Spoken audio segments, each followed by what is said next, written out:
Hi, Sean. Sandra, hi.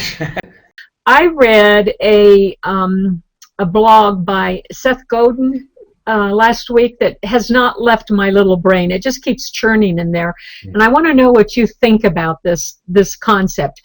He was saying that a lot of people don't blog or vlog, whatever you want to call it. They don't feel like they have anything to say, that nobody wants to hear them. And his concept of it was that we create the world that we're in and others are in because of what we're willing to share.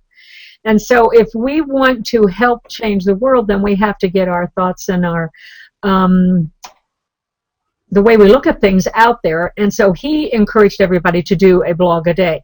Now, I'm not encouraging that. That's not what I'm talking about. But my thought is, how do you feel about that, Sean? Do you agree with that? Because you know me in quantum physics, and I believe that we do create our world because of our thoughts. And that really resonated with me, and I thought, whoa, maybe I should be sharing things a little bit more and maybe differently. So, okay, what do you think, Guy? Do you know what? It's really fascinating. I know we had a bit of a discussion in the green room. I'm going to put something out there that's the polar opposite to what you've just said. Not because I necessarily believe in this, but I think it's an interesting debate.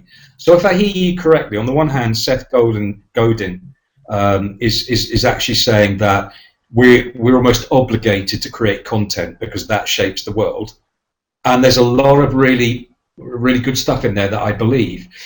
But also, I saw a post the other day that was the polar opposite.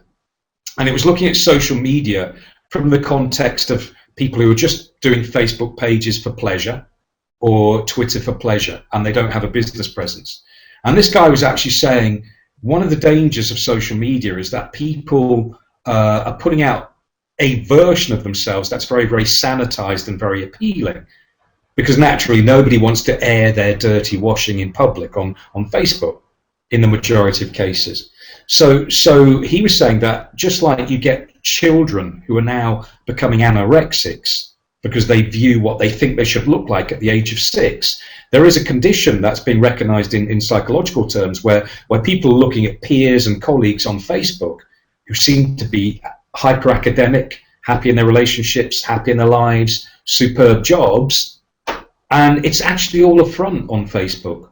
So his argument was, forget Facebook, forget social media, just leave it.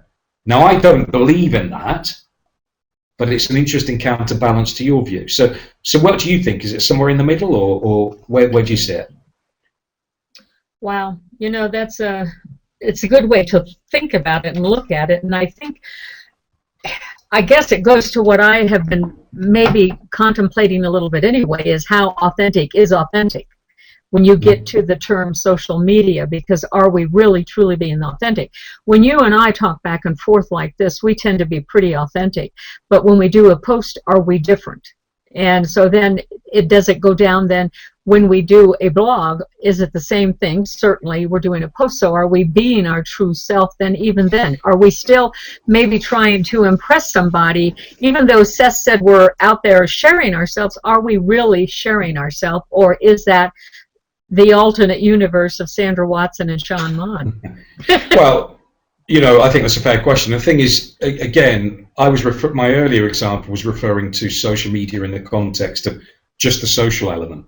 But in business, I would choose to reveal parts of myself that are really and truly me, but also reflective of the brand I'm trying to create.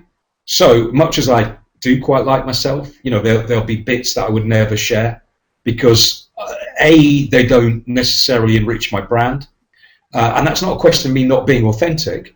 I don't choose to share everything with everybody in my social life. I share pots of information with some close friends that I wouldn't share with people who are a bit more distant, and that's how I treat social media. Are you and I really being authentic at any time when we're sharing on the internet? I mean, yeah. Is that a fair question to ask? And even as much as we try, are we really being?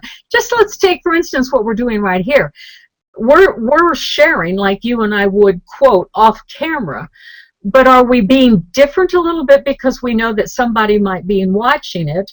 And are we influencing the people that we're sharing with? Are we really affecting that the way the world is going to be created because of what we say and share? Well, I mean, let's take it maybe a little bit more broadly. Perhaps in the context of this 20-minute show, we may or we may not be, or it's just a bit of fun. But can I, with your permission, if I can wind back the clock a little bit? Our two countries are close.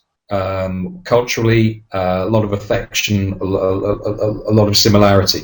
But imagine that you were in China and I was over here, or I was in China and you were in the States. Now, clearly we know that China's got a different view in terms of internet policing and censorship. So maybe that's not the strongest example. But I think where social media and this sort of thing can change the world, if countries have the regime that would allow things like Hangouts to happen in the first place, is that they allow for cultural exchange that's a lot more realistic and a lot more contemporary than national media might allow. So I think, you know, we had two polar opposites: Seth Godin's view, and this guy who wrote a very damning blog on social media. But I think the truth lies somewhere in the middle. And I think social media and being present on the internet has got the power to revolutionize the world because it's open communication with no barriers, but it also can be extremely crass, and it's kind of up to us to find our way through our content, and then that content to appeal to people with an affinity for it, that then creates the world around it. It's kind of a meaty mouthed way of saying I probably tend to agree more with Seth than with this other blogger. Well, okay, let's get back now to quantum physics on the subject. You know how I am on that, Sean. You know, in the theory of quantum physics, when you look at something, it changes the result.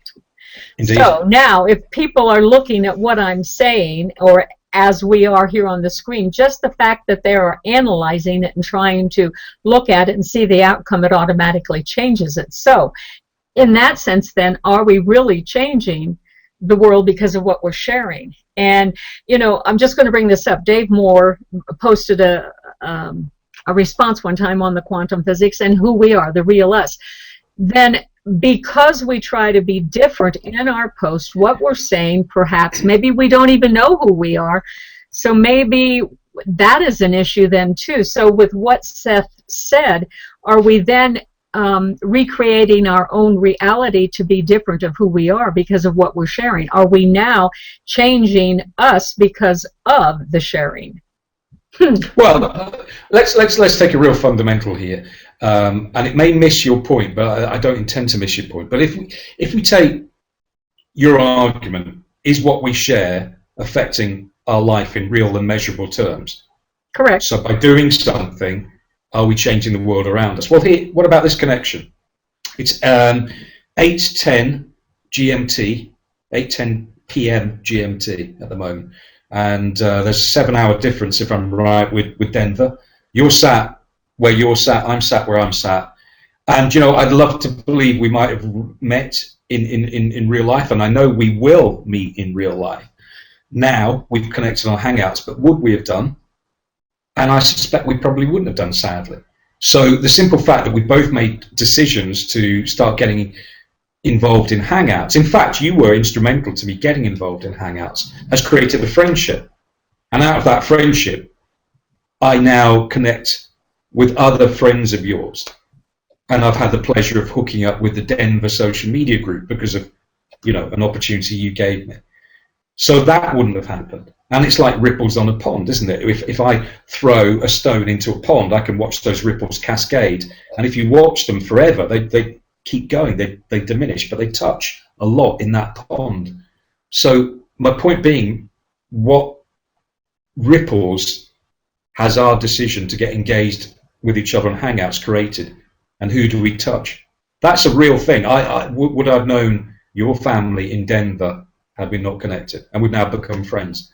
Did you follow me? I've kind of put that very closely. Totally do. And that basically what you're saying then, in my opinion, Mr. Sean, is that because of that, it changed your world, it changed my world, and it changed others' world. So had we not been sharing, regularly like we were doing at that time and have continued, our world would have been not what it is today. So we did, in essence, change the world around us. And the reason I then my face changed is because all of that being said, I can almost hear people in the stream saying, well, that may be true, but is that any different to a non-social media or non-internet marketing intervention? I go down the street and I bump into somebody in a store and we have a conversation. My whole life could change. I could end up marrying that person or not, or have a friendship. So it's no different maybe to the real world, other than the thing is, I believe the power of the internet magnifies those effects, because we don't necessarily have to do everything in terms of physical contact. Well, and the other thing is, too, I think that when Seth Godin was referring to this, was the fact that you are putting yourself out there, not always on the same subjects, on different subjects and different things that interest you, like what we're doing today. We're talking about this. This is a different side of us that no one probably has seen before. So now this is going to influence their life, their world in a different way, and hopefully cause them to think about things a little bit differently than what they would have had they not heard this conversation. So if we hadn't been willing to share, then maybe their world, we wouldn't have the ability, forget their world, we wouldn't have the ability to influence the world at large, because we don't know, because of the ripples, where it's going to go or anything. And so many times we say we don't have anything to say, it's not going to change anything. And what he basically was saying is, yes, by sharing you do change things. And I think that, personally, I think it was right on. It really resonated with me, and I thought, if we looked at what we do in social media as a way to change the world, just in an ordinary way, because it may not be so ordinary, how do we know by what we're talking about it might not be some really big thing that would change somebody's world? Yeah, I mean, let's take it a little bit away from us, because otherwise it sounds like we're on some huge, trip here. But I mean, which of course we are. But the thing that occurs to me, and maybe I'm just a bit of a dumbass to steal from Clarissa Silver for a moment, but of course, what we tend to forget is things are posted and reposted. Maybe not this particular segment of this particular show, but things live beyond. Some things are born and die. Some posts are born and 10 minutes later they die and the audience is diminished, whether they be video or they be a written post or an image. But some things live a lot longer, or they're reshared, or they're reshared weeks later or months later, or they re-emerge. And I guess everybody watching this can identify with that and think of some things that they've shared that popped up.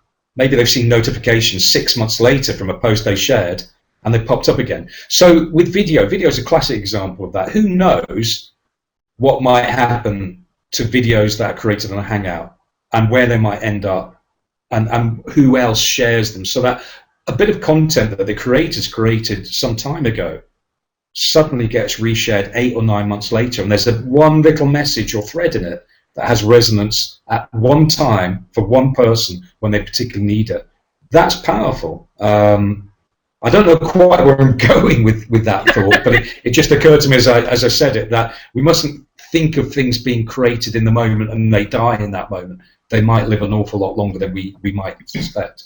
Well, and Dave Moore brought this up. You brought it up also in something you said earlier, Sean, that is this any different than, quote, in real life? And I would arguably agree with you. Because I like to argue sometimes. I would totally agree with you on that, because there is no difference. The only difference is that this is going down in digital, and so therefore, like you just said, we never know when it's going to pop up someplace, and so it can continually be an essence of changing. And I think if we could maybe get across to anybody, I guess my point was, yeah, you can change the world by you sharing.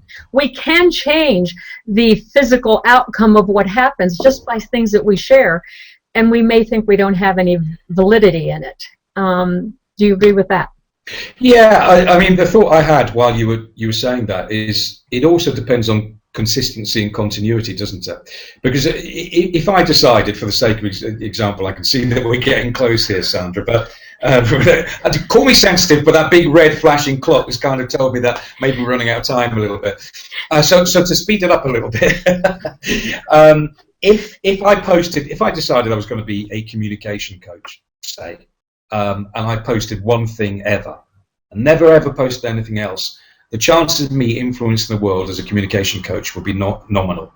But if after a period of time, in whatever business our audience are in, they continue to post, and it doesn't all have to be the same tone, some of it can be light-hearted, some of it can be serious, but there's a thread to what they're sharing that's consistent. So you mentioned Dave Moore. Dave Moore will share some funny stuff. Dave Moore will share some serious stuff. Dave Moore will share quotes. Dave Moore will share blog posts. But there's a consistency to what he shares that over time builds a body of work.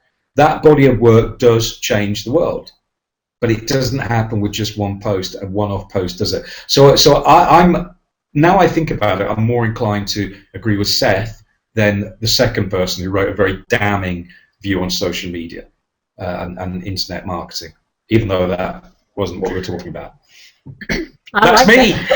Does that make sense? I like it when you and I come to a conclusion. Well, most of the time we come halfway, if not all the way to agreeing and everything.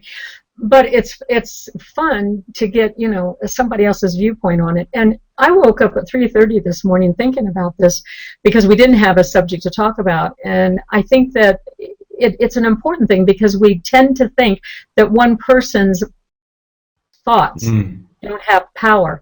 But we know from quantum physics that thoughts are energy and energy rules the universe. So therefore, that was of real interest to me.